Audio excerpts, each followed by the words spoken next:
समस्तंकु मिलिबो pension नुआ योजना आणुछंती सरकार जानंतु कोन रहिछि सरकार प्लान।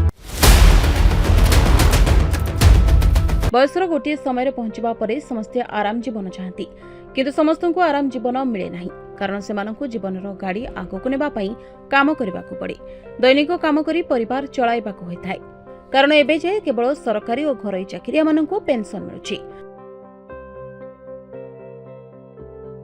अणसंगठित क्षेत्र में काम करुवा लोकों पेंशन कौन व्यवस्था नहीं। श्रमिक माने बयसर अपराह्न पहुंची निजर गुजराण मेंटाइबाकू सबुदिन काम करुछंती कारण सेमानंको पई पेंशन कौन व्यवस्था नहीं किंतु एबे सरकार देशर सबु नागरिकों पेंशन व्यवस्था करबाकू योजना करुछंती। सरकार खूब शीघ्र सामूहिक पेंशन स्कीम आनिबाकू चाहुथबा रिपोर्ट प्रकाश पाइछि। एही स्कीम अधीन देशर सबु नागरिकों पेंशन फायदा मिल पारिबो। वर्तमान प्रचलित पेंशन योजना को एहा सह मिसाई दे पारंती। वार्धक्य समय देशर सबु लोकों आर्थिक सुरक्षा को निश्चित करबा पई सरकार एपरि व्यवस्था करुछंती। रिपोर्ट अनुसार श्रम और नियुक्ति मंत्रालय एही स्कीम आनिबाकू योजना करुछि। सामूहिक पेंशन स्कीम संपूर्ण भावे स्वेच्छाकृत और अंशदायी रहइबो अर्थात जणे निज इच्छा रे आर्थिक योगदान करि पारिबे। यह कौनसी चाकरी सह जोड़ी हुई रहिबो नाही। जे कौनसी लोक स्कीम जरिए आर्थिक योगदान करी पेंशन व्यवस्थार लाभ उठाई पारिबे।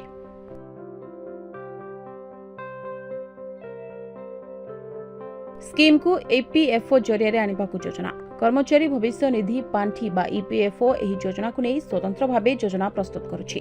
गोटे थर योजनार फॉर्मेट प्रस्तुत हो गले सरकार एहाकू लागू करबा पई सब अधिकृत पक्षों सह आलोचना करिवे। सरकार पक्षरु एही स्कीम को ईपीएफओ जरिए आनिबाकू लक्ष्य रखा जायछि। तबे केउ मानंकु मिलिबो फायदा?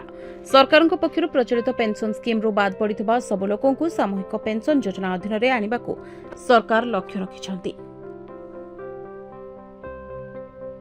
विशेषकर अणसंगठित क्षेत्र में काम करुवा कर्मचारी छोट छोट व्यवसायी स्वरोजगार करुवा लोक 60 वर्ष पर पेंशन आवश्यक करुवा 18 वर्ष अधिक वयस्क समस्त नागरिकों को यह योजनार फायदा मिल पार।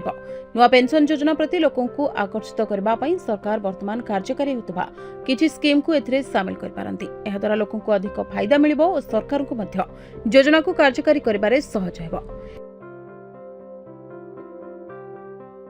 एवं प्रधानमंत्री श्रमयोगी मानधन योजना बा पीएमएसवाईएम और national pension scheme for traders and self employed बा एनपीएस ट्रेडर्स जरिए 60 वर्ष बयस पर 3000 टंकार पेंशन व्यवस्था रही।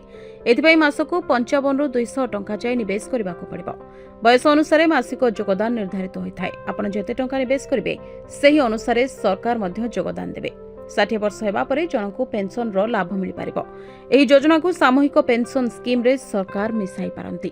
ब्यूरो रिपोर्ट तदंत न्यूज।